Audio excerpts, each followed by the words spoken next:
Oh, Jason, Yeah, I'm a goddamn idiot. I know. But why?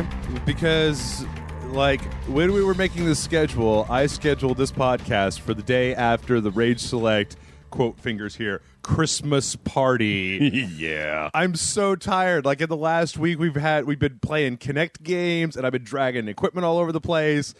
And, like, yesterday we did this recording, and then I'm running around, and I walk my dog, and then speed like hell to the bar for the last 2 hours.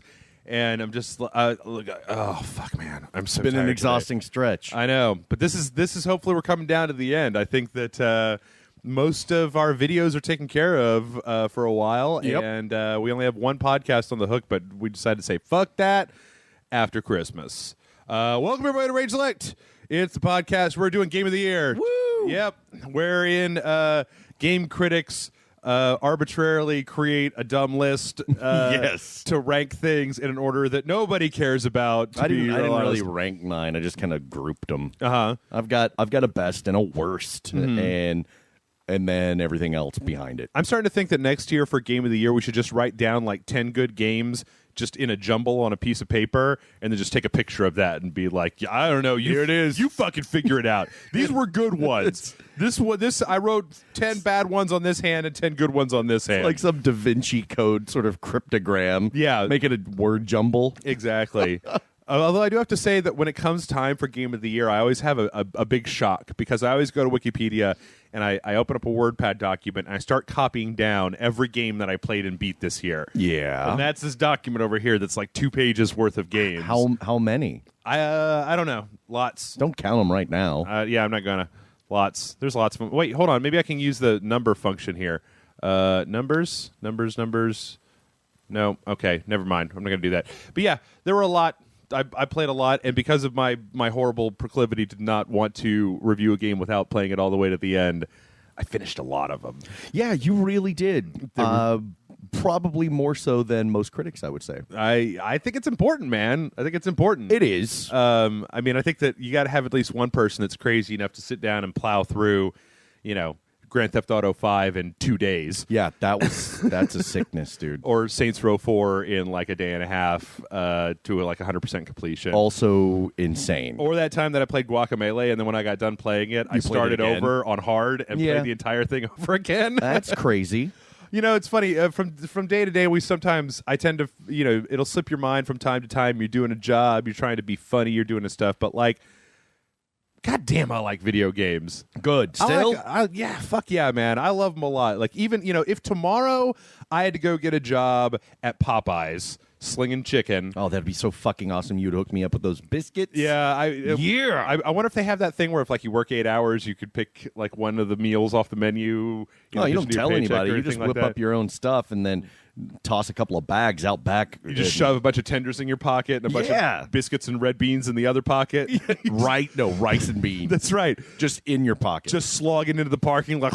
But if you had to go work at Popeyes. Dude, I would still be playing video games. Oh, well, yeah. I'd be playing the shit out of video games. And actually, towards the end of this year, I actually started to get, like, panicked. Because I was like, shit, there's like 4 games that I haven't completed, and we're doing all these podcasts, and I've got, But, yeah, so it's also funny because I thought about how so many people have been like, fuck a bunch of 2013, and because, like, a good 75% of my life is sitting in this room playing video games. I would say more like 90. Nah, dude, I have to leave to get the Popeyes from time to time. Yes, of course. I have to go get the Popeyes. Yes. That I was talking with both Nick and Kevin. I felt like an ass last week because I was talking with Kevin, and I was like, Kevin, everybody's been saying fuck 2013. I thought 2013 was kind of cool. Video games were good and everything. Like, what do you think? He's like, well, my mom died this year. And I was like, oh, God damn it. Okay, caveat. 2013 sucked. Yeah. 2013 was a shitty year. Okay. But for video games, it was amazing. I thought it was really good for video games. Yeah, for video games, it was amazing. I mean, the fact that that's so much of what I do, it was just like, I don't understand why everybody's such a problem. So we've got some lists, and let's see. I guess with Nick and Kevin, I did top 5 best, top 5 worst, and what do you have? You got? I have top 5 best. I have bottom 5 worst. Okay. I have top 5 games I wish I had had a chance to play. Okay.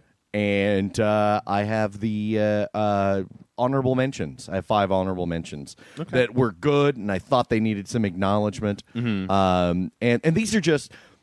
This shouldn't be... since I do have a list of games that I wish I'd gotten to, I can't say that my list is definitive. I can't say that it's the best games of the year. But these are the best ones that I played, and these are the worst ones that I played. Okay. I mean, there's like 4 games that I wish that... I mean, I looked back on it. I never got a chance. I wish I'd played Gone Home. I wish I had a way to evaluate that game because we played it for Indie Friday, and then I just never got a chance to go back to it again because there were so many other things. Okay, so you've got... What was that? 20 total? Top 5 best, top 5 worst? Yeah, top 20 5, total. Okay. And I've got 30. I have 300 games I'd like to talk about. Well, I got top 5 best disc-based, top 10 best disc-based, top 10 based download, and top 10 worst. Top 10 under 5 gigabytes. That's right. Top 10 from $15.99 to $20.99. Top 10 in a native 16:9 aspect ratio. Yeah. Top 10 best games to play in a window. Let's dive into it. Knock out some of your shit first. Okay. Well, I was starting before with the top 10 worst, so I'll do my top 10 worst, and you can do your bottom 5 Let's get the nasty. Let's get the nasty out of the way right now. Yeah. It was whenever anybody says I've got good news and bad news, what do you want to hear first, Jason? The bad news. I always want to get the bad news. Is there anybody that actually says good news, like you see in movies or whatever? They're always like, "Well, give me the bad news." Nobody's ever like, "Well, shit, give me the good news." I don't want to just, I don't want to end on a positive note. Right. So I guess should we start a new movement in the United States so that you don't tell anybody anymore when you've got good news or bad news? You just launch with the bad news and then go, but wait a minute, I've got this other thing. Yeah, why does anyone even bother asking? Yeah. You want the good news or the bad news? Well, of course I want the bad news. Everybody says that. And here's the bad news. All right, top 10 worst games that I played. And this should be... I want a little clarification here that when I was going through this list, I put some games on this list, and these are... Some of these games are not even necessarily just terrible games. Disclaimer, yes. But some of them are like most disappointing games that I played this year. I concur, yeah. Because there's plenty of games, almost all games these days are functional. It's very infrequent that you get like just a straight up broken game or one that looks just like so shitty unless, you're counting early access or Kickstarter or something like that. So with that, number 10 on this list is The Bureau, XCOM Declassified. Oh, yeah. As a game that I've been looking forward to for like 2.5 years. I actually made a statement a while back that I was more excited for The Bureau when it was just XCOM than I was hyped for about The Bureau. BioShock Infinite. Yeah. Because I was just like, dude, man, this is like original IP. This was before Enemy Unknown came out. It was just like, holy shit, they're bringing back XCOM. They're doing something totally creative with it. And what do we get? It was just, this is why it's top 10 most disappointing, because it wasn't terrible. It wasn't like a non-functional game and you'd shot aliens and they blew up. But it was so generic. Yeah, and plus you were able to look at the sacrifices that they made and the cuts that they made and the nonsense changes that really stripped away everything you were excited about. Yeah, I mean, that game went through development hell. It just, it got moved around between teams and they kind of 2K kind of fucked it at a certain point. And what they came out with, I'm sure that if that team had been given all the money in the world, they would have made that game that they showed, and it would have been awesome. But yeah, that was really disappointing. And number 9, also on the disappointing checklist, is DuckTales Remastered. Now, I know there are a lot of people who think that I'm being really hyperbolic about my hatred for DuckTales Remastered, but the fact that Capcom put out a patch that lets you skip over the dialogue just goes to show that when that game came out, like, it was doing stuff that modern video games just don't do. Right. And I think we saw that with, like, maybe it'll come up on your list later, but like Rise of the Triad. That was something that was great at the time, but standards have changed. Stuff that people appreciate has changed. Yeah. And it's, nostalgia's not always correct. And I'm not saying the original DuckTales was a bad game. I'm just saying that if it's released now, and it was, then... It's times are different. We would expect a little bit more out of DuckTales from the NES if it was an original IP that was released now. Yep. If it came out as it was on the NES, we would look at it and go, well, it's a little clunky in places, and yeah. So, I mean, I understand there's people out there that like it. I was actually kind of excited for it because I have real fond nostalgic memories, and this was my lesson for the year of like, don't get hyped up for that HD remake. Play it first before you get hyped up. See how it is. Yep. Number 8 on the list is not a disappointing game that I had high hopes for, but it is the second game that we ever played here on Rage Select, and it is the Fast and Furious Showdown. What? Because in the words of Sterling Mallory Archer, how goddamn hard is it to make a racing game? Like, it was ugly. It was boring. It was like just you're doing these missions like go to this side of the truck, go to this side of the truck, go back to that side of the now truck. Now that you mention it, I realize that most of my fun from that game came from yelling at you. Yeah. And ripping the game a new asshole. It was more. That was the only place to have, like, I don't know. We're living in a time where we're seeing games like Need for Speed and Gran Turismo and the Forza series and stuff. Games that really know. I mean, in a world where burnout exists, how hard is it to make a fucking a fucking Fast and Furious game? Like, seriously, it's like, oh, that's how you do it. And not to mention the fact that the movies are giving you a total blueprint for how to make a game. Right. You can have some Mass Effect cutscenes where you're playing as Vin Diesel. I mean, I even know for a fact that Vin Diesel will do voices for video games. He was in The Wheelman and Riddick, right? Yes. So you get him in there, and then you get to choose what gravelly response you want to give to The Rock when they're staring each other down and that like they're going to kiss, right up before in each they other's make out. face. Yeah. And then in between, you just rip off Burnout, and with all the shit flying off the car, done. Yeah, Game of the Year. Yep, 2013. So the Fast and Furious Showdown. Number 7 is kind of a little bit in that disappointment category. It's Star Trek. It's Star Trek, and Star Trek was really irritating to me because within Star Trek, you could see a good game. There was something there. There was something there, but it was just this.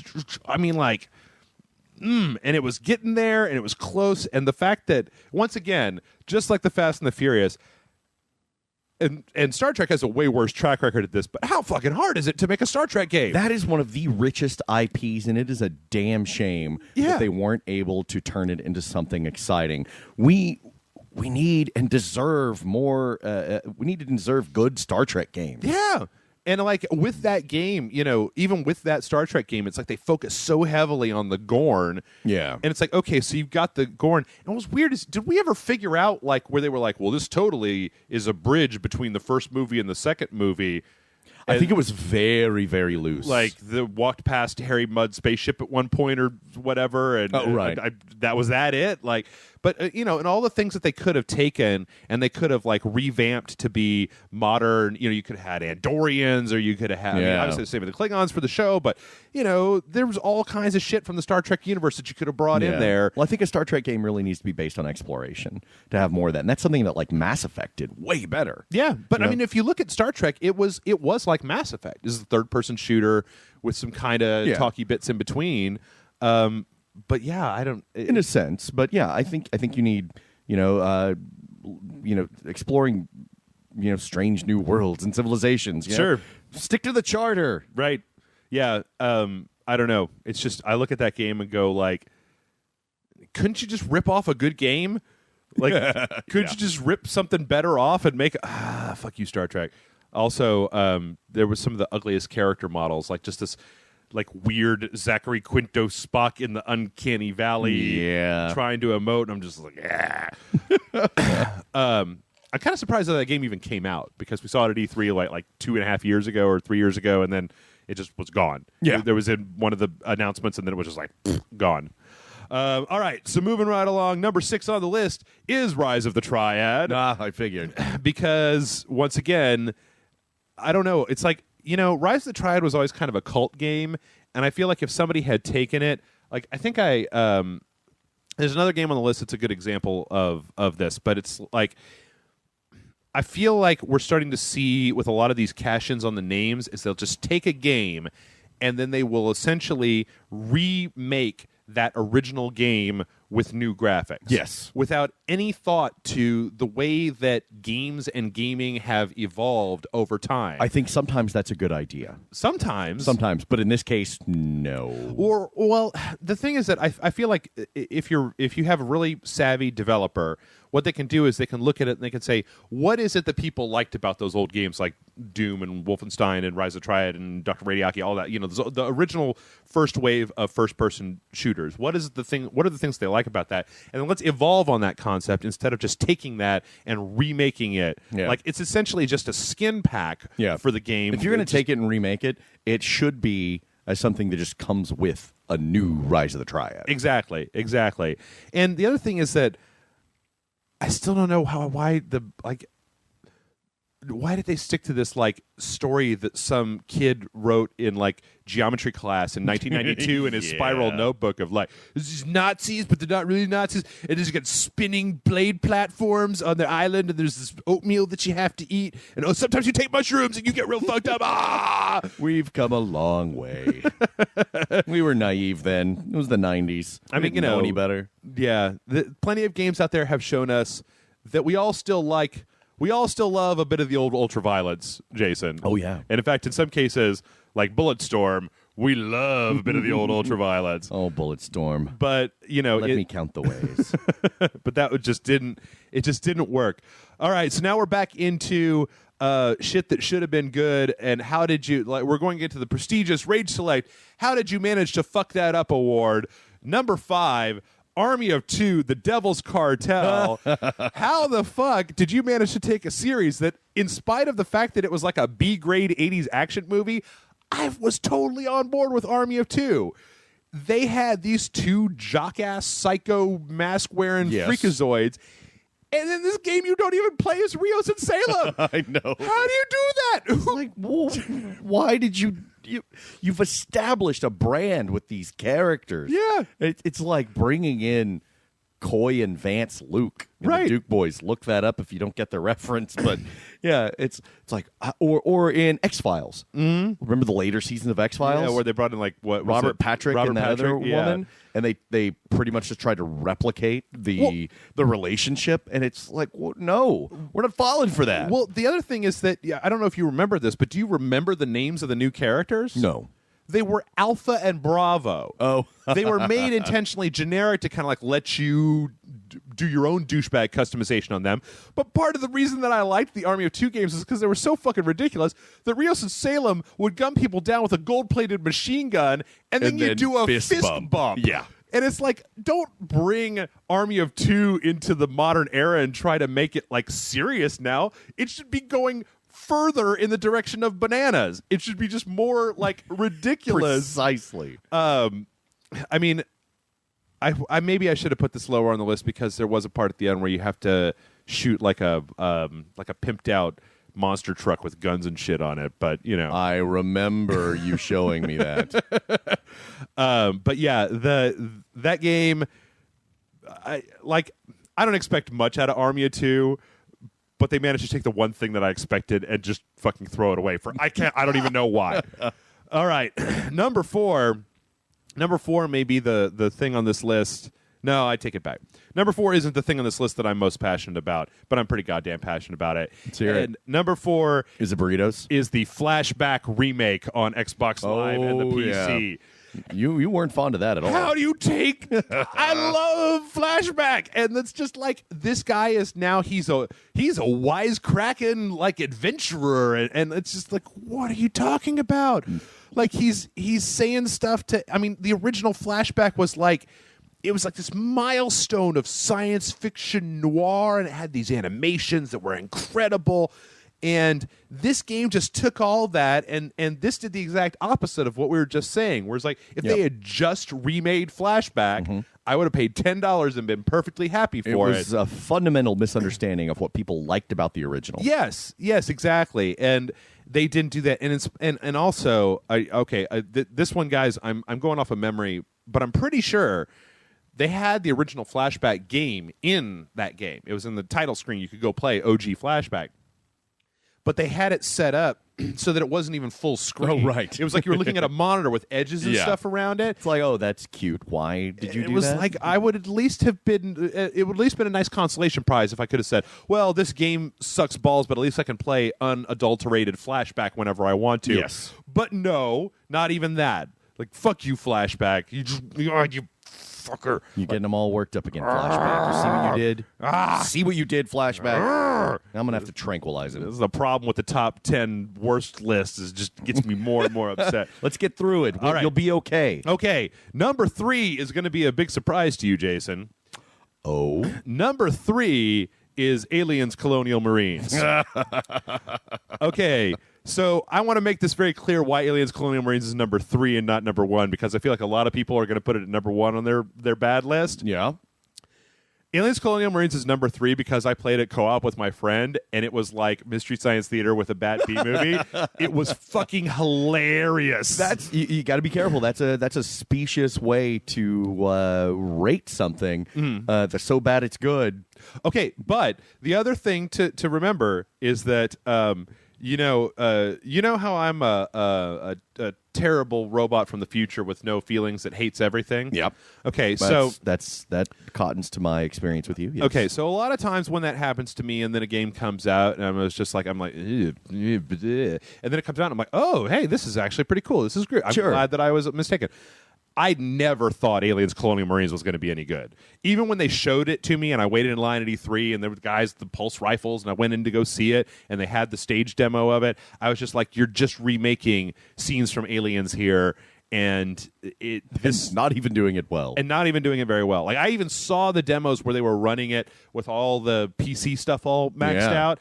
And it looked better than what we got, but it wasn't the best looking game I'd ever seen. It was still in the same place. It was still shooting a bunch of aliens.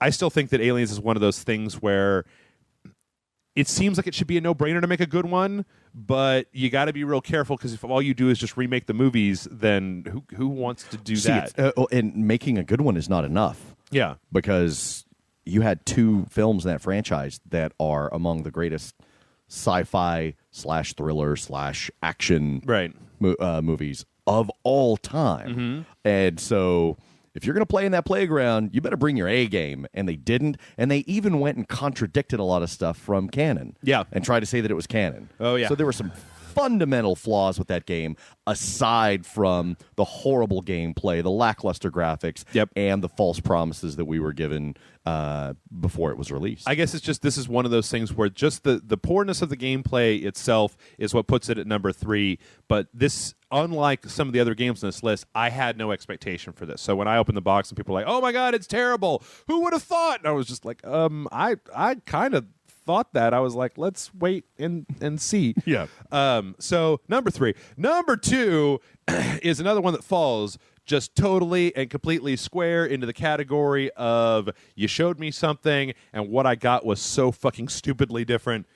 And it is the very first game that we ever played on Rage Select. It is Fuse. Oh, Fuse, yes. Which was supposed to be Overstrike, and you'd watch this trailer. It was hilarious. It looked like it had action, and it was humor, and there was a chick with a beehive. Yeah. And then it comes out, and it's like, oh, it's a really shitty Gears of War clone where my AI teammates can't revive me, and it takes 1,000,000 hits to kill this boss. Yes. Like, I can't tell you how disappointed I was that Overstrike turned into Fuse, and that Fuse was just like, let's take everything that looked interesting in Overstrike bland and make it into, like, let's take in the Overstrike trailer, the African-American dude in that was like the skinny, and he had a lab coat and glasses on. He was like a nerd, and they showed him, and they were just like, shooting at people like he was crazy psycho scientist. And then he goes into the game, and he's just like this muscular, every dude. Yeah, you know? I don't know who makes those decisions, but it's got something to do with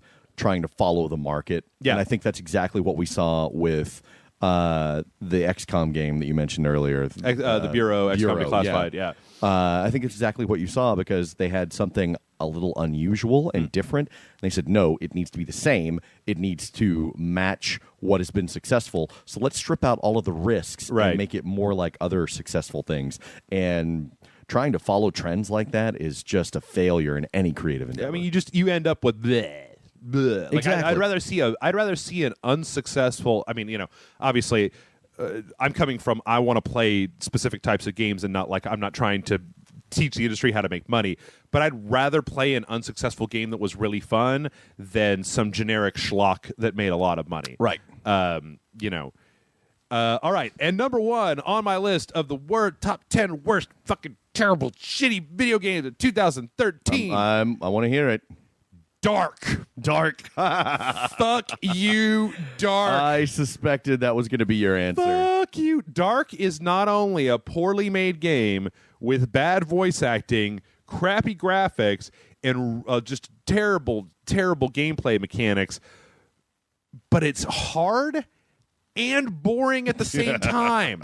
Like, it's kind of a special type of shitty where you're like, oh, God, I played this part 6 times. I can't get past this guy. But I'm not even angry. I don't even have a desire to try to care. I just don't even care anymore. And then they start getting into the story. I mean, you remember when we played that game and it was just like... I can't really say one way or the other myself, but when we played those 2 parts, Yeah. I could look at it and go, yeah, this is stinky.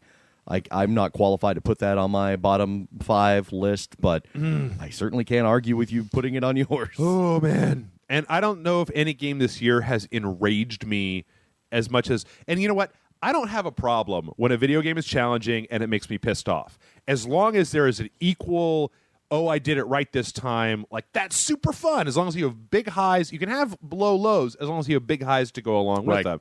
I want an emotional roller coaster. I want a bipolar disease video game, but this was just all lows, and when it wasn't the low, it was mediocre. Yeah. And I kept playing it trying to get upgrades so that I was hoping, like, if I get enough of these upgrades, I'll be really powerful, and then the game no, just never. It was just like, I went online and people were very stringent about, like, okay, you need to take this and then this and then this and then this, and then the game is kind of playable. It was like, oh, fuck you, You know what would Dark. have made it better? What's that? If it was the Count from Sesame Street. As the vampire? Yeah. Okay, that's yeah, I totally. There you go. I totally Winner. agree with that. I fixed it. Yep. I fixed it. You're Yep. welcome. They should be hiring us as consultants. Clearly. So you could just be like, don't put that out. Yeah. No, don't put that out. No, just Don't. quit your job. Go work at Popeyes with Jeff. Yep. All right. Well, that's my top 10. Now, you got 5 I have 5. shitty video games of your own. Yep. They aren't really ranked. Uh-huh. I'll just skim through a couple of them. Okay. Because they were on your list as well. 2 of them, actually. Aliens Colonial Marines, of course. Okay. Which I think was my most hated game. Yeah. Because of... Now, you were excited for Aliens Colonial. I was really looking forward to it. Yeah. Yeah. Which I found is weird because you're kind of a cynic, Jason. I don't know how I got worked up about it. I don't remember why, but it crushed that real quick. Uh-huh. And I just feel like Randy Pitchford just cheated us. Like, how did you mess this up? You know, how? Yeah. Dumbass. And Star Trek. Star Trek. Yeah. Which I didn't think was a bad game. I just thought it was very bland. Yeah. You know? It's actually kind of a testament, I think, to this year that when I looked over the games that I played this year, like, because I didn't go out of my way, there weren't a lot of really super shitty games. It There was really mostly disappointing games. Right. I'm going to go with one, and mostly I put this one on here, and this is going to be maybe kind of controversial to some people, but I put this on here mostly because I didn't like it. Okay. Not because, and maybe it wasn't even a bad game. Some people are going to like it, and I can't really argue with them, but I just thought it was just too weird and inaccessible for me. Okay. And sometimes I like weird stuff. Okay. One of the games I'm going to mention later is on a list that I thought was really cool. Okay. It was very fucking bizarre. Okay. But that game is Killer is Dead. Oh. And mostly that's my predilection against Suda51? my prejudice against Suda51. Yeah. Yeah. I just thought that what they tried to do with the graphics was a huge failure. Just a tremendous failure and a bad art decision.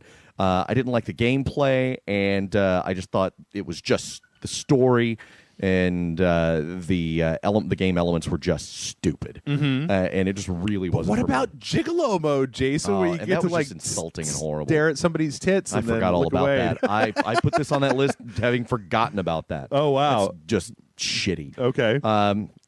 The other one is another one that's I don't know. I kind of ranked this one up there with Fuse. It was in the early days of Rage Select. I just thought it was boring and really just uninspired, and it was very much this nihilistic future garbage world. Okay. And that's Anarchy Reigns. Oh, yeah. That was Yeah. before Rage Select. Was it? But it was a game that we played this year. But it was in 2013. It was in 2013. Okay. Yeah. I didn't Anarchy like that Reigns. at all.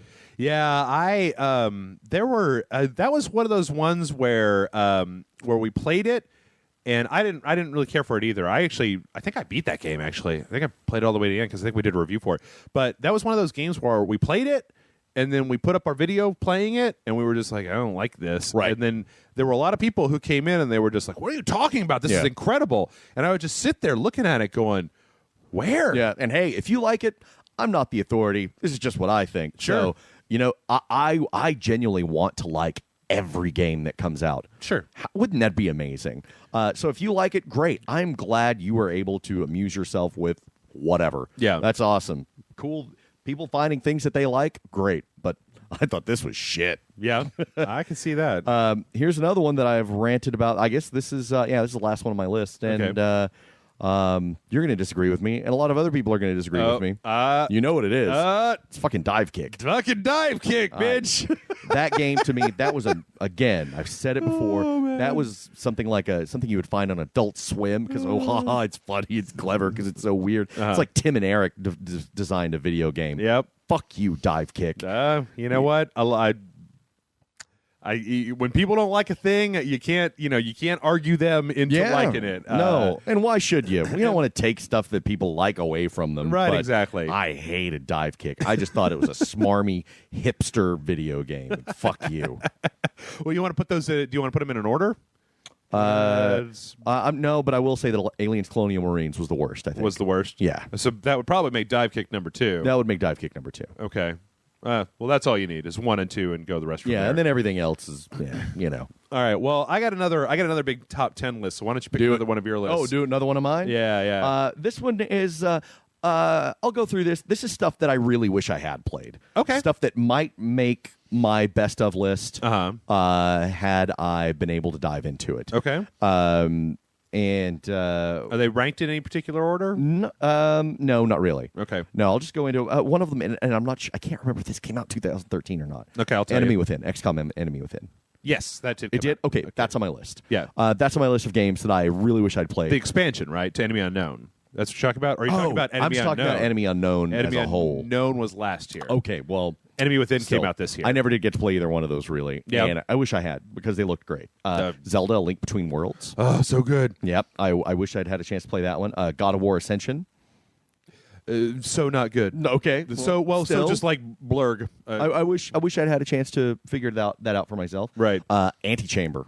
That's the one I was talking about earlier. It's just really bizarre. Yeah. I wish I'd had time to really dive into that. I never and to go finished through that. it. I got partially through it. I got up to the third gun, but And this is shameful since I have it at home on the PlayStation 4. I know what it is. Assassin's Creed. Assassin's Creed Black 4 Flag. Black Flag. Yeah, I really. And we've played it a lot here. We've done various things here. Yeah. But I really haven't had time to really get into it and cast any sort of judgment on it. Just But it's sit down when something you're not making pirate jokes and right. you know, Exactly. I yeah. want to play it because I like the Assassin's Creed games by and large, and I like pirates and what we did here on the Dojo episodes and what have you, and on Patreon stuff. It's a lot of fun. Yeah. But I really want to get immersed in that. I just haven't had a chance yet. So that one more than anything, that I think that may have made it into my top 5 or top 10. A couple of those may have, but I just didn't get a chance to enjoy them. Okay. I always I was thinking about it the other day. When we're doing the whenever we're recording, and from time to time, let's just say that a movie will come up that I haven't seen, and there is I know. there is a crushing cry from what. But you know what? Whenever anybody that list of yours, I always find that kind of stuff. Whenever anybody says to me, when you're like, "Oh, have you played pick one? Have you played Antechamber?" and somebody's like, "No," and they're like, "Oh my god." I'm so happy for you that you get to go play that sometime. I'm so happy that you, at this point in your life, have not yet played Antechamber, because guess what? I don't get to play Antechamber for the first time anymore, but you totally get to play Antechamber for the first time. Yeah. It's going to be great. But I haven't had 25 years to play Antechamber. You've had 25 years to watch Big Trouble in Little China. This is very true. I'm going to refer you back to the giant list of video games that I played all the way to the end and beat this year. Unnecessary and crazy. How do you not just reek of BO and cigarettes and your own filth? Okay, so do you know? Let's see. How do I even see you outside of this Gravity, room? right? Gravity, Yeah. the movie. Yeah. Didn't see it. I didn't either. I'd like to see it. Didn't see I'll it. go to the theaters. Yeah, I mean, there's, I've got a passing interest in watching the Wolverine. I've got video games they need playing. All right. First and foremost. And on that note, let us segue into my top 10 best download games. Okay. I think next year I'm going to have to bite the bullet and retire the split between download and disc-based games. Yes, I concur. Because it's not really very fair anymore. But I just feel like there's so many games in both those categories that would get left out if I had to merge those two lists. Yeah, absolutely. So number 10 on the top 10 best downloadable games from Jeff. And to be clear, these are games that all games are downloadable on Steam and stuff like that. But this is stuff where you were generally seeing it on Steam or Xbox Live or the PlayStation Network or whatever. Stuff that didn't come out on a disc in a major release. Yeah. Number 10. Battle Block Theater. Yeah. If for nothing else than for the rest of my entire life, I will get to hear that Stamper intro where he goes, just like Allison still sings the song at the very end. the Buckle Your Pants song. Buckle your pants. Buckle your pants. Yep, that's great. Somebody I know has that. I think it was Mandy Savage had that as her ringtone on her phone for a while. And I was just like, that is brilliant.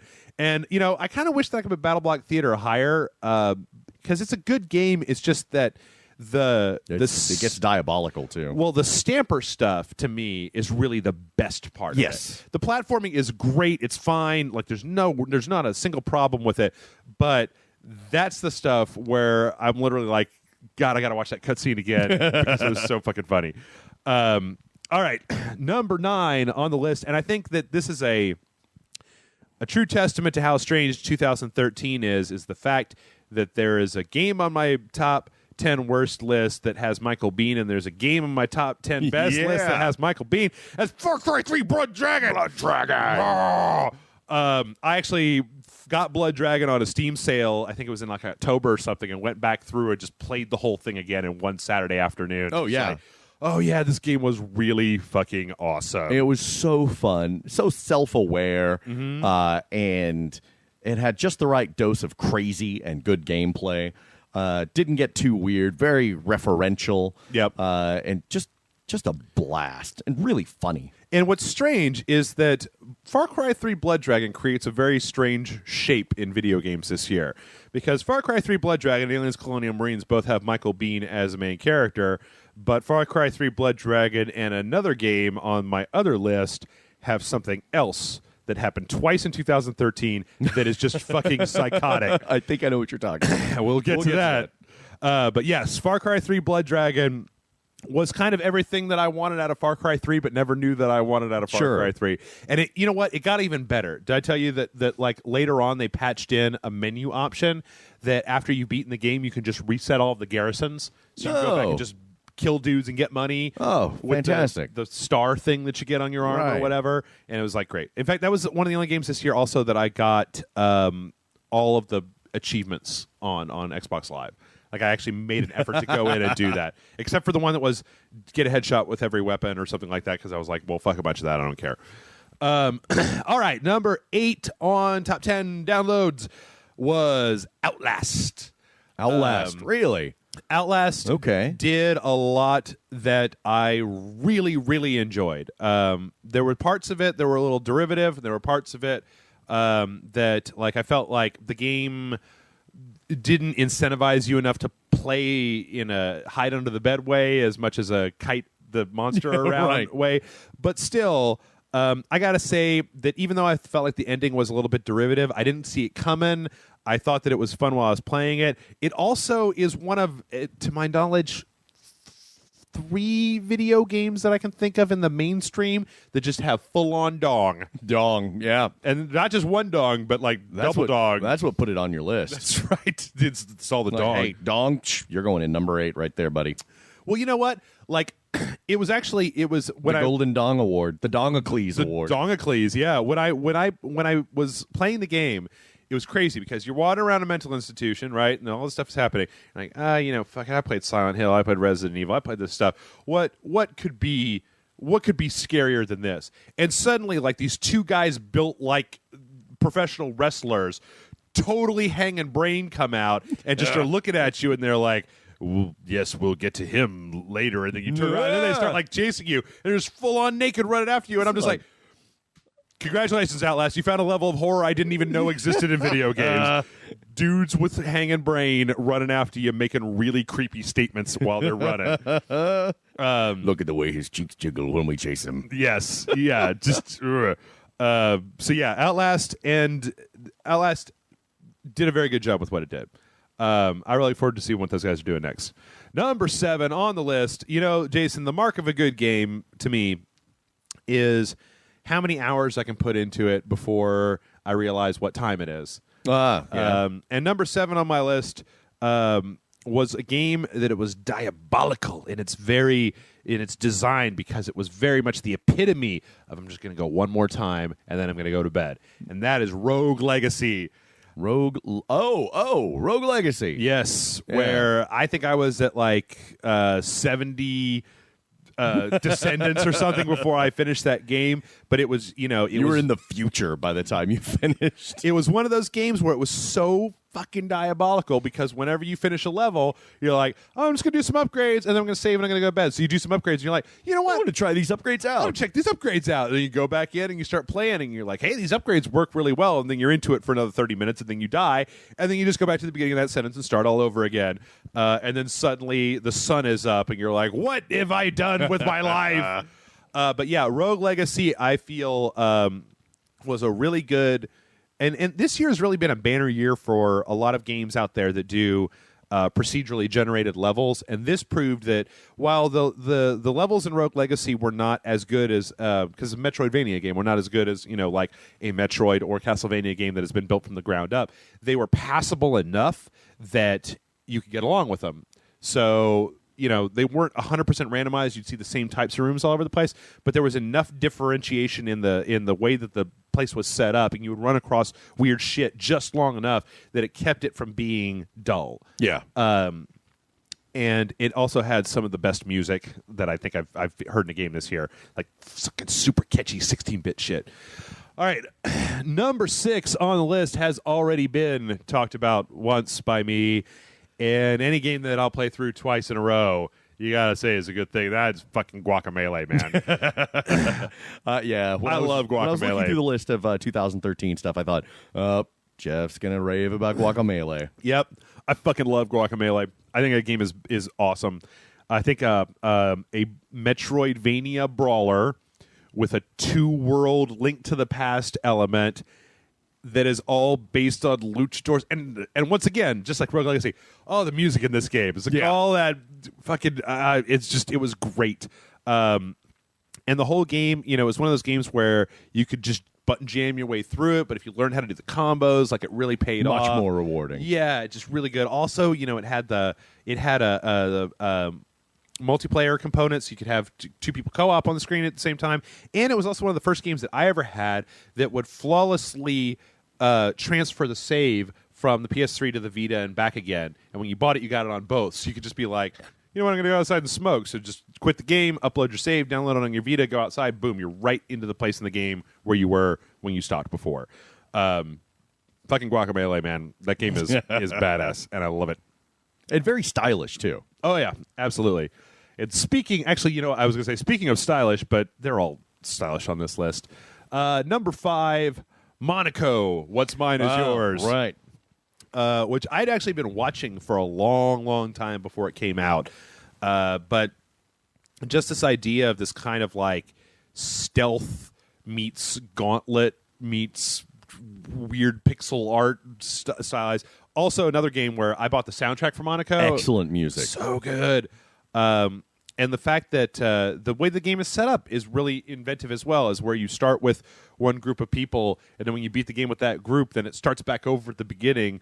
Like the cops have had this whole other group of people, and they're like, no, that guy was lying. Here's how it went down. And you actually go back and play back through the game with different objectives and slightly different layouts. Like the first time was a lie type of thing. Kind of a Rashomon type thing. Yeah. And I was waiting for that game to come out, and it was one of those things where I had high expectations for it. Totally met all those expectations. Just fun as fuck. A really good game to just pick up and go, and a lot of incentive too to go back and play it to 100% to get more and more stuff in it. Monaco couldn't be happier with that game. Number 4 is kind of in the same territory, is Gunpoint, which The genesis of asshole Spider-Man. That's right. That's Yeah. right. From the very moment that you start Gunpoint, and your character jumps through a plate glass window, like And a very noirish opening. falls 3 stories and hits the ground, and then gets up and answers his cell phone until the end, where the game generates a web page based on the conversations that you've had in the game that tells the story of your particular character. Gunpoint just did a lot of stuff where anybody who out there who's saying that like video games are just all bland third person shooters and blah blah blah, you're not looking hard enough. Indie games are where the innovation is. That's Yeah. where they're trying something different because they can afford to.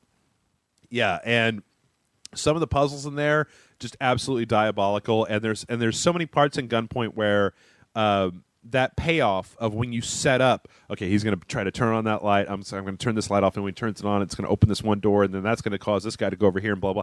And when you pull that shit off and it works, you were just like, ha, dance puppets, dance. I mean, they even give you It's like setting up a mousetrap. yeah, exactly. They even give you a gun in that game. I never used it. Like, why use a gun when you could just go through and do all that stuff? Also, it has that mechanic that I know that you like, where you can jump through a plate glass window, grab a guard, and then just bash his skull in with your bare hands. Oh, that was fun. Just punch, punch, punch, punch, punch, punch, punch, punch, punch. Yep. Number 3 is a game that I hope that we see way more of in the future, because I feel like anytime that fiction can have any kind of message or make you realize something, that's a great thing. That's why number 3 is Papers, Please. Oh yeah, that's a game that'll stick with you. Yeah. Really, the gaming mechanic wasn't very complex. It kind of reminded me of a game of Simon. Mm-hmm. Okay, it beeps red, you press the red one. It beeps yellow, you press the yellow one. Red, yellow, green. Oh, red, yellow, green, blue, and then it just keeps getting more and more difficult very quickly. I mean, and very bleak, and you really start to realize people actually go through this. Yeah. You know, well, and- that's the most interesting thing about Papers, Please is the position that it puts you in by setting up this very simple mechanic early on. The very first day of Papers, Please, okay, not a big deal. But once you say, like, my mother-in-law is dying because I can get through enough people to buy her food, and some bitch is in here saying, please, they're going to kill me if you send me back. And you're like, I can't let you through here. My mother-in-law, I mean, the game puts you in this position where you start out by playing this game that seems very simple, and within like 2 days or 3 days, it's just gotten completely bananas. Yeah. Where you're like, all right, I'm looking for the serial killer, and I've got to, do you have the green card? You are juggling an impossible number of tasks under a countdown. Yeah. In what is, in the larger scheme of things, very much a lose-lose scenario. Yes, yes. And it also, I think that it says a lot to our particular predilection to follow orders, and that a lot of times when you're playing that game, you find yourself being the asshole on the other side of the window at the DMV, but now you know why that person's an asshole. Right. Like, you are now doing the thing that you've complained about 100 people doing to you in your life, but you're doing it. Yeah. And then you suddenly realize, wait, I'm just doing this. That the decisions of people that people make that affect others can be much more nuanced than and not black and white. Yeah, and I think that that's one of the brilliant things about this game is that it actually takes a gameplay mechanic and uses it as a way to kind of tell you something about yourself, which is a ballsy thing. Yeah. And you know what? This game I even consider not putting on the list because I think it actually came out like last year or the year before, but it came to Steam this year. Okay. So I'm leaving it on. Fuck it. Whatever. Number 2? Number 2 is The Swapper. Oh, yeah. Love The Swapper, man. That was another one with very fascinating mechanics. Mm-hmm. It was one of those things where you just look at the way that it's set up, and it's so creative. And the other thing about The Swapper that you never got a chance to actually play through the story No, of it. did not. Is that towards the end of, like, there's a point in The Swapper where the story starts to kick in, and they start to play with the idea of what are the implications of humanity and a soul when you have a thing that can make an infinite number of duplicates of you, and you can change your consciousness from one body to another. Like, what does that mean to be a person? And the very end of The Swapper is so awesome. And Really? I'll tell you about it sometime. But That one really, I think, slipped under the radar. I don't really remember reading about it hardly anywhere. Yeah. And you raved about it, and I thought the mechanic, when we were playing those first 30 minutes or whatever that we did, I thought, oh, this is going to get complicated real quick. Oh yeah. There were some of those puzzles where I had to really resist the urge to go online and look at the solution. But it's one of those things where, as a puzzle game, when you figure out the solution, it's like Antechamber, where when you figure out the solution, it's a wonderful feeling when you figure that out. And number one on my list of downloadable titles, If it's Dive Kick, I'm going to dive kick you right in the nuts. I swear to Christ. it's not Dive Kick. I'm Okay, not putting Dive thank Kick on God. there. No, number one is Brothers: A Tale of Two Sons. Oh, yeah, that's one I really wanted to play. Yeah. Brothers: A Tale of Two Sons was a beautiful, beautiful game that had a really fascinating mechanic with the controlling both of them, where it ended up I thought for a while there, like, oh man, I really wish this game would be co-op so I could play it with somebody else. But then it was like, no, that would totally remove some of the challenge of the game is trying to control both of these characters at the same time. But yeah, there were levels in that game that were incredibly creative. The whole game is very short. You can beat the game in like a couple hours or maybe 3 hours at most. But it's just like a fairy tale, and you've got these really creative environments. There's one level in particular that I showed you that was just like, oh my god, this gorgeous. is fantastic. And then Some the way of the best artwork I've seen this year. yeah, and then the way towards the end that it turns, there's a story turn towards the end that just really kind of choked me up a little bit in this little story. So, But you're a robot. I'm a robot. It touched my. I now know why you cry. I had my Terminator moment. So yeah, I thought that Brothers, as far as download games, like it was hard to rank that shit because like I can think of one thing from every one of those games which would put it at number one on the list. And the only reason that Antechamber isn't on that list is because I didn't manage to finish Antechamber, and I don't know. Sure. But Antechamber deserves a mention in that category as like, here's a thing that was just like bananas and never stopped fucking with my head, and you know, when you figure something out in that game, it was just like, oh shit, suddenly you get a new gun and it makes everything different. So those are my top 10 downloadable games for the year. So we have covered 20 entries. Yes. You want to take a break? Come back and do, because we got 20 more after that. Yeah, we're right at almost at an hour right now, so we'll take a quick break and we'll come back and we'll do the rest of this. We're probably not going to do any emails today, you guys, just because we've got all these games to go through. But yeah, so stay tuned and we will be back momentarily.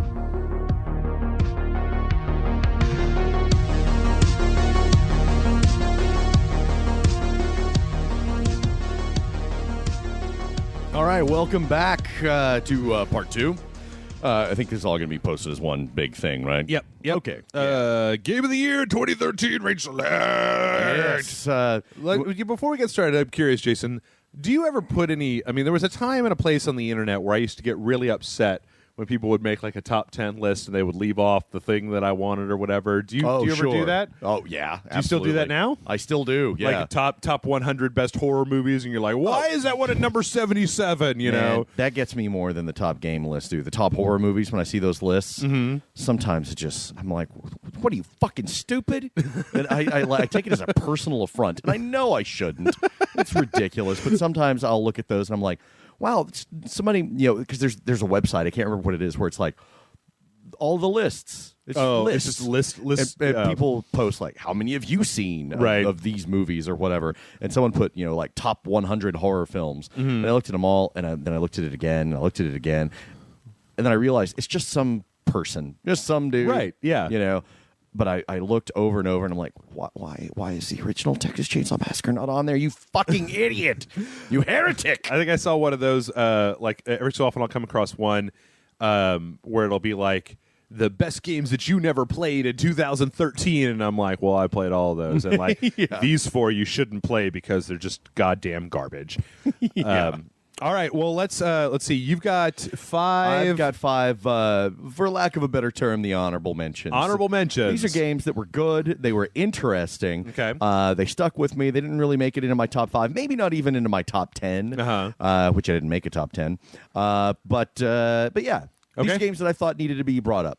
Cool. And one of them we've already mentioned. Okay. Far Cry 3 Blood Dragon. Yes. Hell of a lot of fun. Another one that is I think I was going to say possibly, but no, it is definitely the funniest game of the year. And a lot of that is because of my my knowledge of the character and everything. That's Deadpool. Yep. I thought Deadpool was just hilarious, always breaking the fourth wall. I thought it perfectly captured the spirit of the madcap Bugs Bunny type of portrayal of Deadpool. Yeah, of absolutely. Wade Wilson, and the game wasn't bad either. It was fun. No, it really was nothing fine. special about the game itself, but it had a lot of weird stuff in it, where he's breaking the fourth wall or jumping around on speech bubbles, Right. that kind of thing.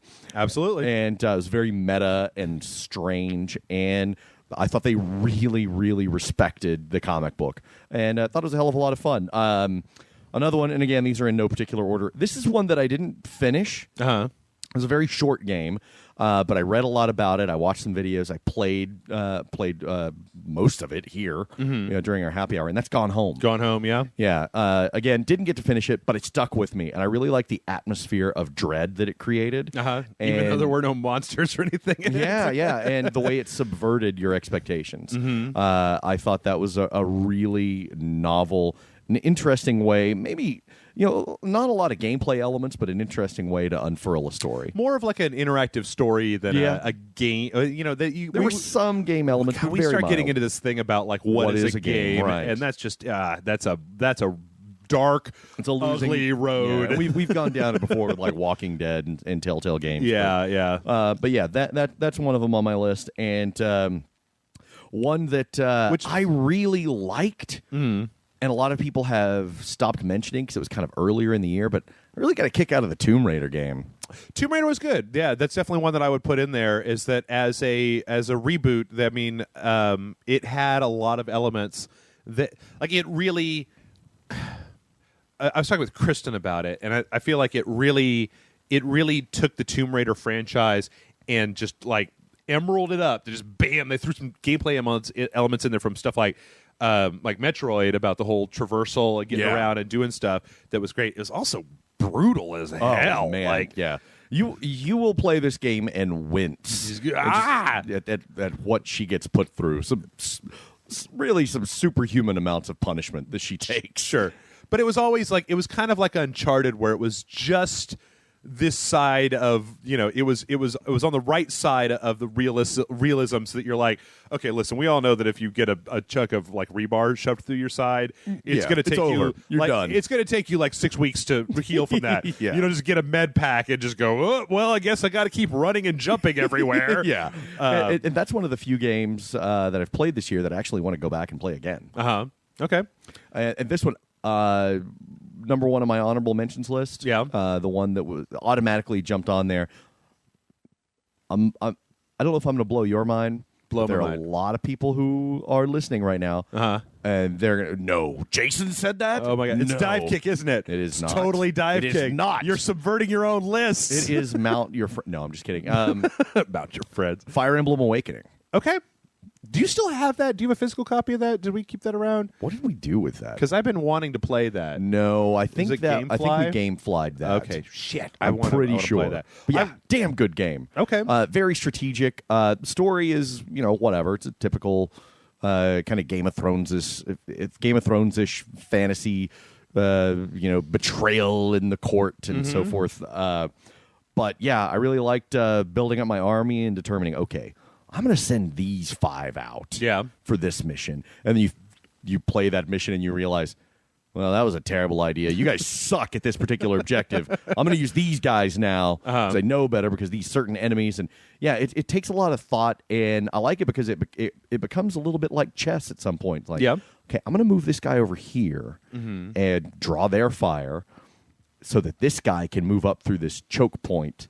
And he can really take out these like mounted units. I feel that like kind of thing. like one of the things that a lot of times I have a problem with when it comes to tactical RPGs is that a lot of times they seem to cater to people who are really hardcore into that. Yeah. And a lot of what I heard about Fire Emblem was that there were options to do that. Yeah. But then there were totally options to, like, if you were like, I don't I don't want to play like it saves Permadeath, every move and permadeath and stuff like that. I just want to play a video game, and I don't want to spend 8 hours developing a relationship with this character and then have it just be like, oh, shit, I hit the A button, now he's fucked, and I'm fucked too, and god damn it. Yes, exactly. Well, you know what? Actually, while you were talking, I had a few that came into my mind that I'd like to throw out there. One was for all the shit that was associated with it, I really enjoyed Dragon's Crown.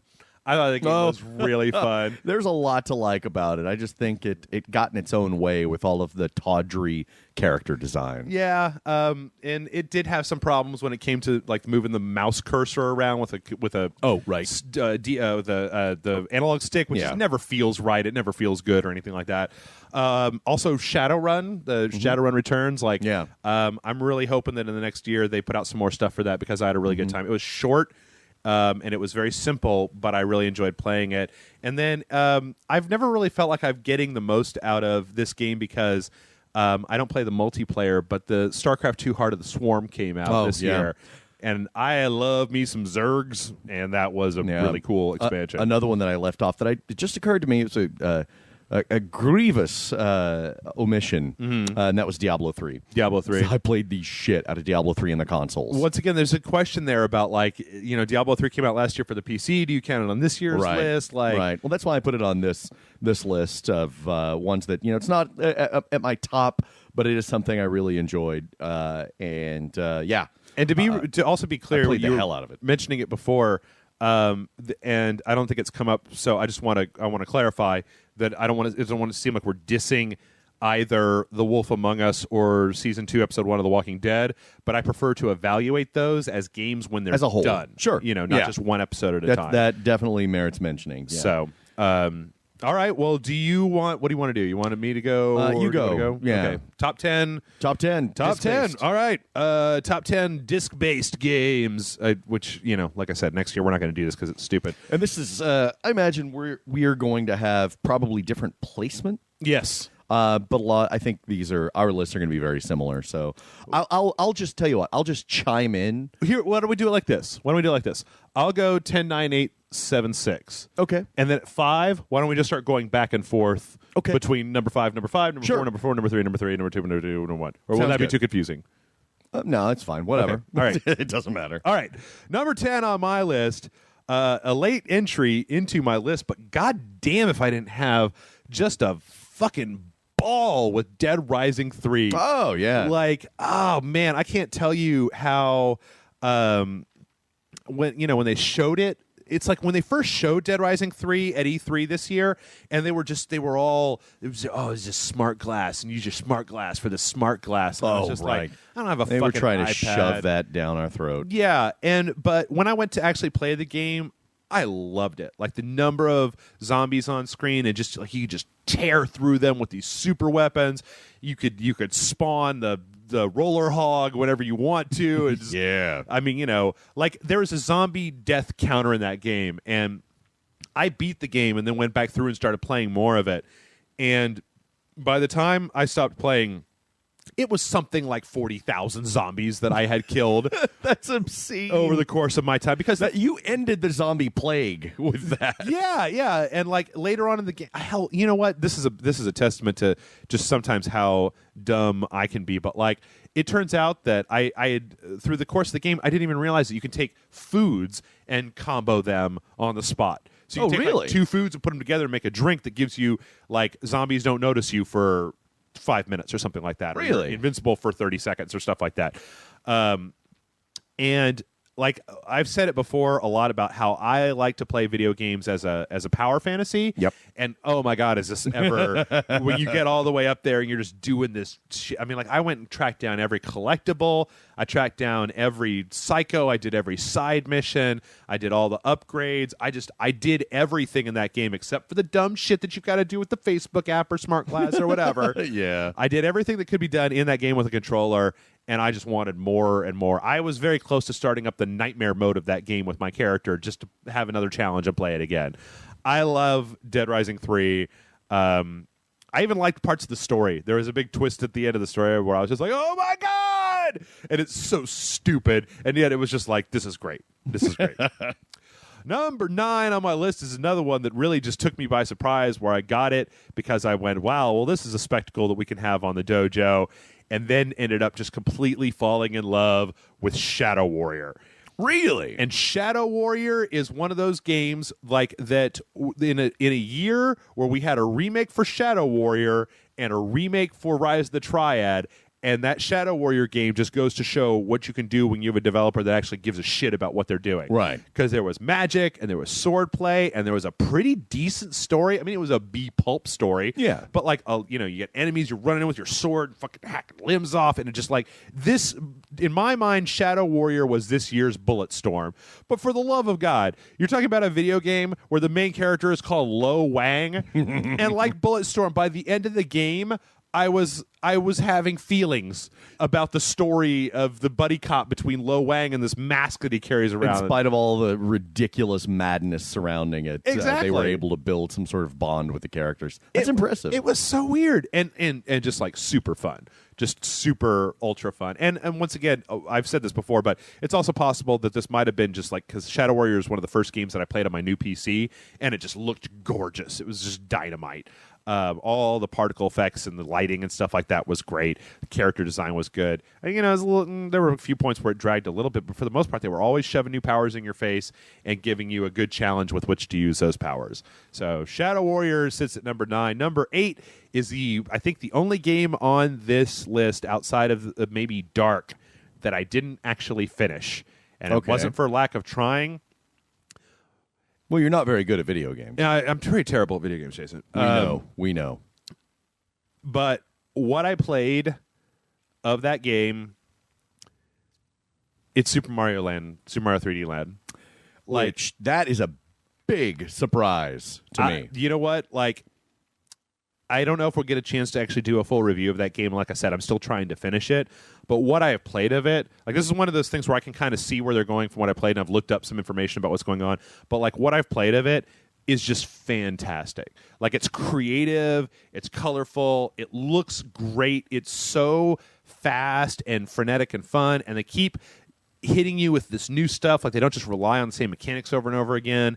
And it even gets to a point where they'll be like, you're trying to collect the 3 stars in every level, and there's 1 star on this level where you've got to go through these choppers to get to it or whatever. And, like, it's way easier to do that with Toad because he runs faster. Or this is a big jumping level, so you probably want to use Peach because she can float and get around stuff. Like, going back and choosing a specific character for a specific level to do stuff. Just really creative, fun as hell. It's actually the first Wii U game that I played where I've just been like, I'm so glad that I've got this console. And to top it all off, you can play it with the classic controller. They haven't shoehorned in a huge ton of the touchscreen stuff, so you can just get your controller and play it like a game. And I'm so glad that when Super Mario 3D, this is Land, right? Yeah, no, this is World. When Super Mario 3D Land, the one on the 3DS came out, that was the best Mario game that I played in a long time because it was very creative. And this is a perfect spiritual successor to that. And, like, every so often, when Nintendo gets around to doing something like this that is very creative and isn't just aping, like the last Super Mario where it was just the 2D side-scrolling, could care less. But this, with all the different suits and all the different maps and just stuff to do, stickers to collect and stars and stuff, it just reminds me of when a Mario game hits and it hits right, it hits hard. And it really does summon up enough nostalgia to go just like, this is a fucking fantastic game.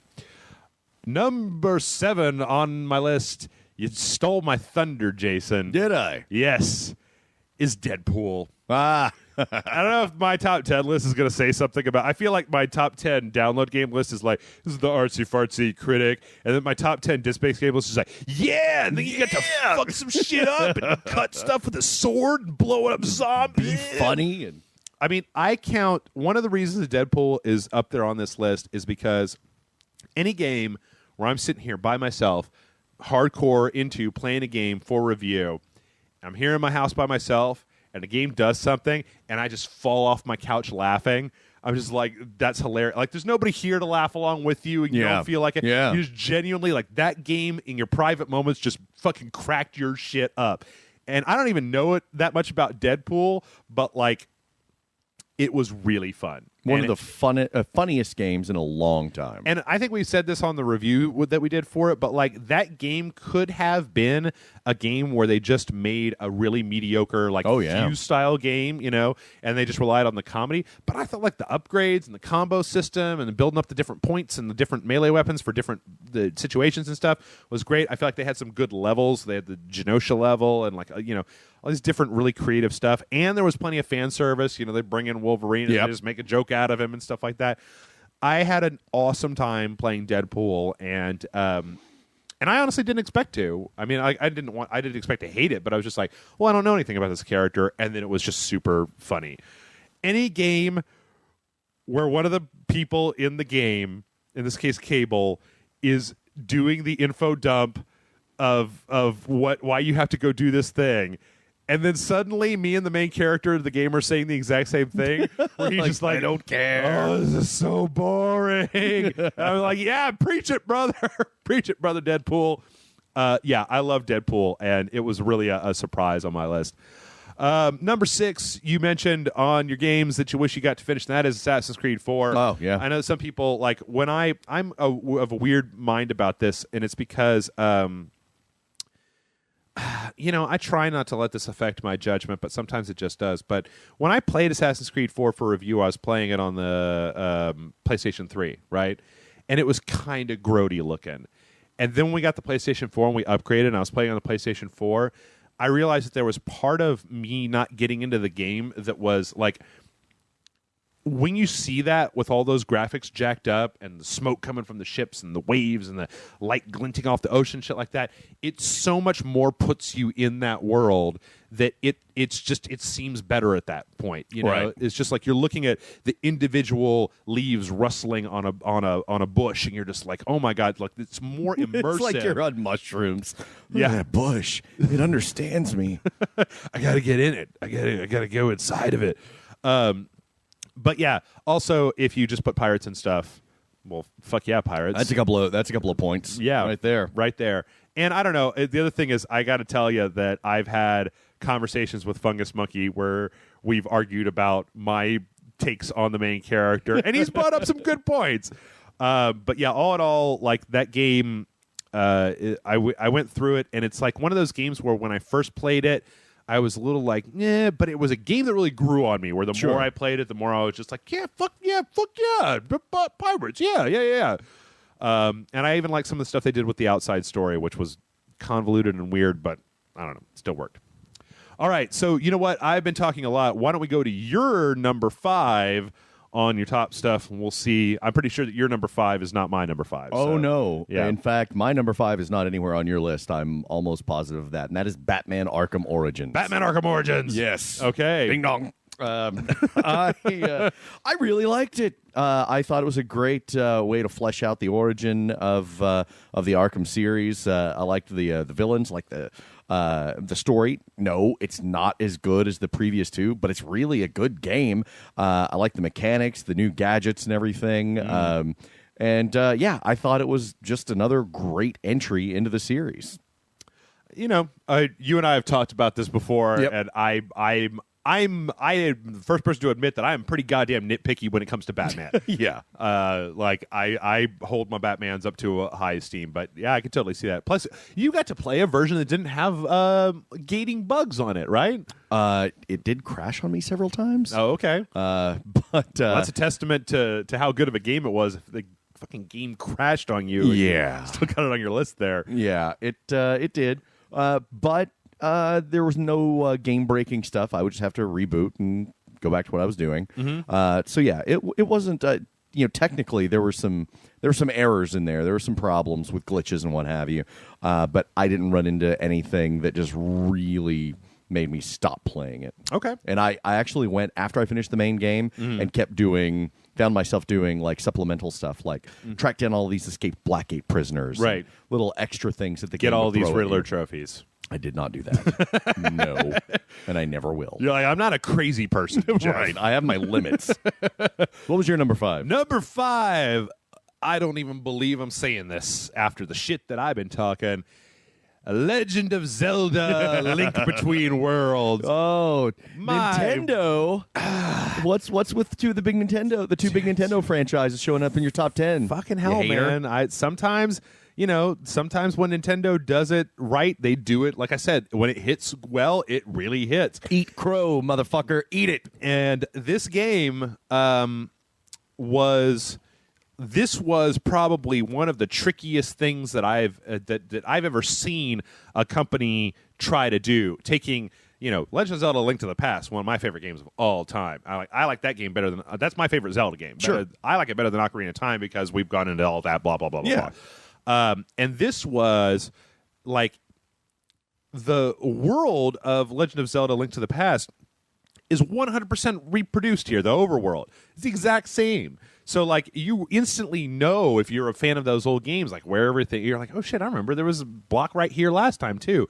But then they added in just enough new gadgets and the whole rental mechanic and the way that they changed it so that it's not a reboot, but it's not a remake, but it is in the same world. So it's like a sequel.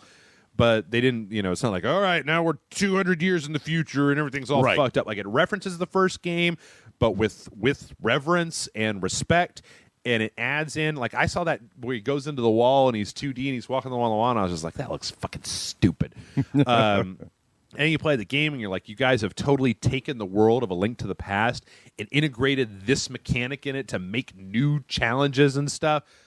I had a blast. It was so good. It was so freaking good. Like, it was so freaking good that I put it on my top 10 list of the year. And then when I was arranging my top 10 list, I kept incrementing it up like until it hit number 5. And I couldn't put it any higher than number 5. The world has gone crazy. I know, man. 2 Nintendo games on Jeff's Game of the Year list. Yeah. Where are we living?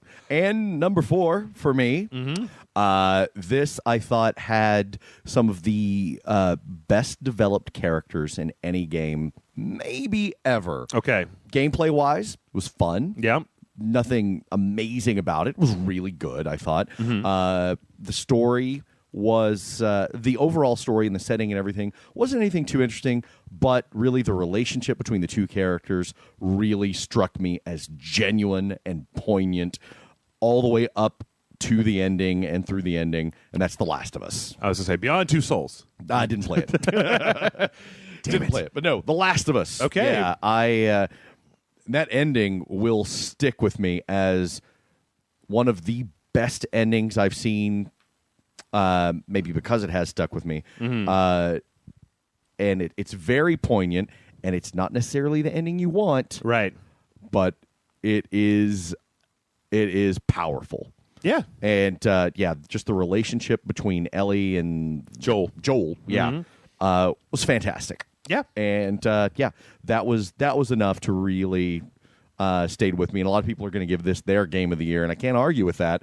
Well, I could, but I'm not gonna. It's good, so I liked it. That's my number 4. Okay. My number 4. Oh, my number 4. I kind of sometimes wish that less good games had come out this year, Jason. Sure. My number 4 is Saints Row 4. Okay. Oh my God, I love Saints Row 4. And Saints Row 4 kept like I feel like when I had my top 10 list, I had the games that I wanted to put on it, and then I had to put them in the order that I wanted them. And Saints Row 4 was sitting there, and it just like kept looking at me and tapping its foot and being like, get it up there. You know the truth, Jeff. Get it higher. Saints Row 4, I feel like is... I think that other games should take a lesson from Saints Row 4. Because you know what? At its heart, in a lot of ways, Saints Row 4 is broken. Like... when you do a mission, when you do one of the insurance fraud missions in Saints Row 4, and you can use your superpowers to fly 700 meters cartwheeling through the air, bouncing off of cars into low orbit and then back again, you're like, this is broken. Like, you've broken your own game, but you don't care. It's just like, fuck it, dude, have fun. Here's superpowers. Fuck our world up. We don't give a shit. It really plays into your God mode power fantasy stuff. Absolutely. Now, there were a few parts of Saints Row. I mean, some of the Nexus stuff in Saints Row 4 was a little, but the cast of characters, the fact they've got Keith David in like 2 roles Yeah. in the game. The fact that you start as the president of the United States of America, and then it only gets weirder from there. Even the DLC, we played some of the DLC. The fucking Saints Row 4 has given us a dubstep gun. From now on, we all will know what a dubstep gun is because of Saints Row. Really embraced how silly it was. Yes. And then said, okay, how can we take this to the extreme? Yes, but the thing is that they've never, it never got, like, it's a weird game because it's like you could still stop and jack people's cars, but I can also run at 700 miles per hour, so why would I ever get in a car ever again? Right. Also, when I got this game on the PC and I looked at it on the PC, it was just like, this is gorgeous, all the lighting and the texture stuff and on the PC. I love that game, and when I need to blow off steam, I pull up Saints Row and I pull out the black hole gun and the expando ray and the giant purple dildo and smack people around with it because fucking Saints Row 4. Also, can we talk for a moment about, like, Saints Row 4 has a radio station that has The Touch, Simply Irresistible, You Say He's Just a Friend, that Aerosmith song, Cheese FM. like all of these songs, and there are literally parts of that game where each one of those songs are integrated as a story element into the game. It's glorious. Where your character gets their code hacked and becomes a dirty whore and goes into a strip club, and you have to do a mini game where your main character does a pole dance to Simply Irresistible, which I gotta tell you right now, when you're playing as Loretta, is one of the most horrifying things that you've ever seen in your entire life. So yes, Saints Row 4, god damn, I love you. All right, number 3 on my your number list. 3, here's where we start diverging, I bet. Okay, probably. My number 3 is BioShock Infinite. BioShock Infinite. Yes. Okay. I like the setting. It was an amazing setting. It really fleshed out a story of the BioShock series in a way that I didn't see coming. Yep. A lot of people praise it for its originality. Of course, being an uber nerd, you start to find, like, no, it's just like this, and it rips off this and that, but whatever. Everything rips off everything. Right, whatever. right. It's I thought the setting was really neat. It had one of the best AI sidekicks ever. Yep. Had a lot of great gameplay mechanics, like the skyhook. Yeah. Really added a lot, and there were some really interesting battlefields. It was a fun, really interesting, well-made, innovative game. Okay. Number 3 on my list is yes, this is where we start diverging, but I feel like we're going to start saying the same stuff just in different places, which is why I'm not going to comment as much on BioShock Infinite. Number 3 for me is Grand Theft Auto 5. Number 3? Number 3. Okay. Grand Theft Auto, look, man, Grand Theft Auto 5 is a wonderful fucking game. It is a wonderful game. It is full of a lot of like world building in ways that I didn't even know was possible. And what it does on that system with that world is incredible. Like there was never a moment when I was playing Grand Theft Auto 5 where I felt, no, that's not entirely true. I was going to say it moved, and it moved very well, and there were ways to get around with the cabs and stuff like that. There were the reason it's probably number 3 over these other 2 is because there were still a few places in that game where I felt like it was held back a little bit by some of the mechanics. But as far as the story was not as good, I think, as the number 1 and number 2 on my list. But it's a fantastic achievement, and it's pushing that series forward in a direction. And it also goes to remind us all about, like, when Rockstar makes a motherfucking video game, fucking take note of that shit because exactly. They know how to do it right. And now we've got Grand Theft Auto 5 out of the way, we can start going back and screaming about Red Dead Redemption 2 Yes. until something happens. Where is it? Where is it, motherfucker? Tell me it's coming. All right, well, number 2 on your list. My number 2 is one. I bet a lot of you probably guessed what it is. Dive Kick. It's motherfucking Dive Kick. It's not Dive Kick. It's Why is it- Battlefield 4. Battlefield 4. Yeah, this throwaway single-player game, whatever. Yeah. But I got so much fun, and I want to go back to it and play it some more Yeah. out of the multiplayer experience because it's just so broad and diverse, and you can play it a number of different ways with your friends, with strangers, cooperatively, or going lone wolf. With these massive battlefields, and it doesn't have the you can actually play it with the twitchy murder machine mentality that I always get my ass kicked trying to do in Call of Duty. Right. Or you can play it much more tactically. There's just a lot of variety and options in this online arena, and I just love the hell out of it. Cool. Very cool. Unfortunately, Battlefield 4 didn't really. It's not really as big my cup of tea as it is for you. Which one of these days I'm going to have to rectify, because I remember playing Battlefield 2 on the PC and really liking it, but it seems like a really, really big thing now. Number 2, where we at? Number 2? Number two for you. Number 2 for me. Number 2 for me is The Last of Us. Okay. I've talked a lot about The Last of Us, and I have some issues with some parts of the storyline, but what I can really appreciate about it is it's a game that takes its time where it needs to take its time. There's so many times in video games where we just skip it's like like in Tomb Raider. I feel like Lara Croft went from, oh no, I don't know what to do, and then it's just like, shove an arrow in your fucking face, motherfucker. Damsel in distress to savage warrior, and that was the point. But that was the point of the story. But it's like a switch went off in her brain, and I can't even tell you when that happened. It was just at some point she picks up a bow and arrow and starts murdering motherfuckers. Whereas in The Last of Us, I really have to appreciate the way that they took their time with the game in developing the relationship between Joel and Ellie.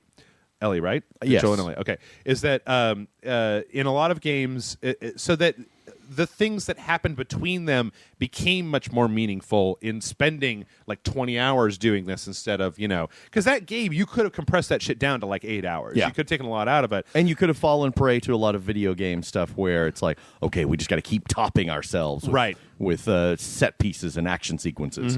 But it was a much quieter game, and because of that, because they built it like that, it means that the payoff when things happened became had a more weight to it, Yes. And it was. I also think that it's also one of those games where I felt the multiplayer for it gets really overlooked, and I thought that the multiplayer was really interesting. I'd like to give a shout out to Sancho West, our buddy Cesar. If you check out his YouTube channel, he's still doing a lot of The Last of Us multiplayer stuff. Yeah, really, okay. And he's doing really well and getting a decent following on that. Cool. He's doing a great job, so you should check it out. But yeah, Last of Us.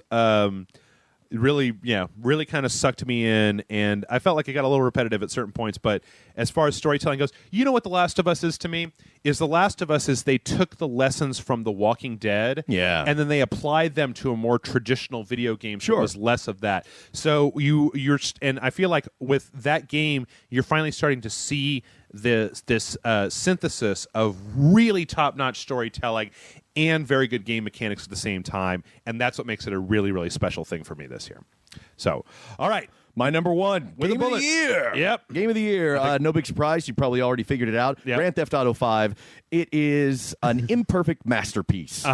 Massive world, engaging story, very well-developed characters, quite possibly one of the most fascinating characters in video game history. Trevor. Oh, that Trevor disgusting, Phillips. horrible, strangely loyal monster. Yep. It's they hone some of the gameplay. There's some stuff in there that really just doesn't work. That sometimes it makes you do. But there's a lot of stuff in there you don't have to do. It really is developing a fully fledged world where there's some stuff like, oh, okay, that's over there for me to do. I'm not interested in it. There's still plenty of other stuff that I am interested in. Right. Like, hey, if you're into playing tennis, go play tennis. Not me, but it's there. Yeah. This is a fully fleshed out world, and it's. I think it's an amazing feat. Me too. Well, number one for me is obviously at this point the game that I haven't mentioned. It's BioShock Infinite. I know that some people didn't like the combat in BioShock Infinite. I thought it was great. I thought that the number of different guns and just the frenetic, like the number of different things that they layered on to the combat of between picking which two weapons you have and upgrading them and your powers and the sky hook and all that stuff made for a really fun, visceral thing. But to be honest, BioShock Infinite is the only game this year that when they take that turn right at the very end, my jaw literally dropped open and I went, what?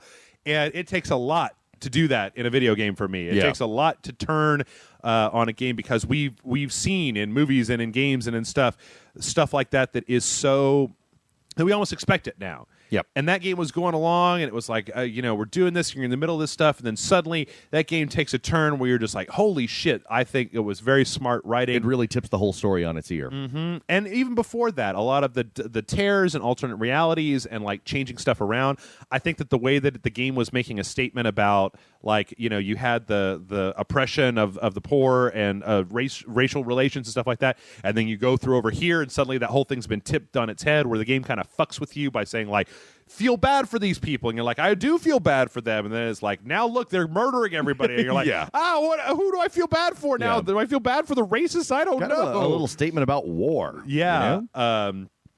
I thought that Elizabeth was an interesting character that grew. I thought that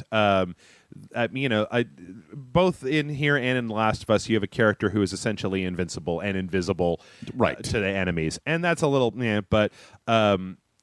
but just the design of Columbia and all the different stuff that you do, the different places that you go to, the interactions that you have with a variety of different characters there were all great. And I just absolutely love the shit out of that game. And I will go back and play it just like the original BioShock over and over again. So, yeah, that's it. That's my number one with a bullet. So tell us what you think. What are yours? Yeah. Why don't you guys go into the comments and make a top 10 list? Also, be sure to criticize our top 10 lists. Oh, I don't think we have to ask for that. We don't have to ask for that anymore? No, that just happens because it's the internet. So you're full of shit. Yep. I think we should I think we should do that right now. Is that I think that we shouldn't leave this room until we can agree on a top 10 list. Oh, jeez. Then we'll have a podcast that's 12 hours long. No, we won't, because I'll just go, yeah, fine, whatever. Yeah, I'm tired. I'll get into like hour 3, and I'll go, you're right, Jeff. Yeah. Your top 10 is unimpeachable. Can I go home now? Except that I'll put Dive Kick at number 1, and so then no one's going anywhere. End in bloodshed. I will not agree to that. That clicking sound you hear, ladies and gentlemen, is us trying to murder each other with these mic stands. Well, folks, that's it. It's been a hellaciously groovy year. I hope that you guys get everything that you want for Christmas, and that you can get some of these games. If you haven't already played them, I think that I highly recommend playing all of them except for the worst ones, obviously. Let us guide you. Yes. We normally do some email Q&A on here. If you would like to send in your cues to get aid, mail@rageselect.com. It's mail@rageselect.com. The email address is below in the YouTube, or there's a link below if you're on the website. And let's make 2014 a banner year for sending Jeff pictures of your testicles. No, please don't. Oh, God, please don't mail@rageselect.com. I gotta tell you guys one more time, though, that I feel like the message is getting across. Do not send your questions to the admin.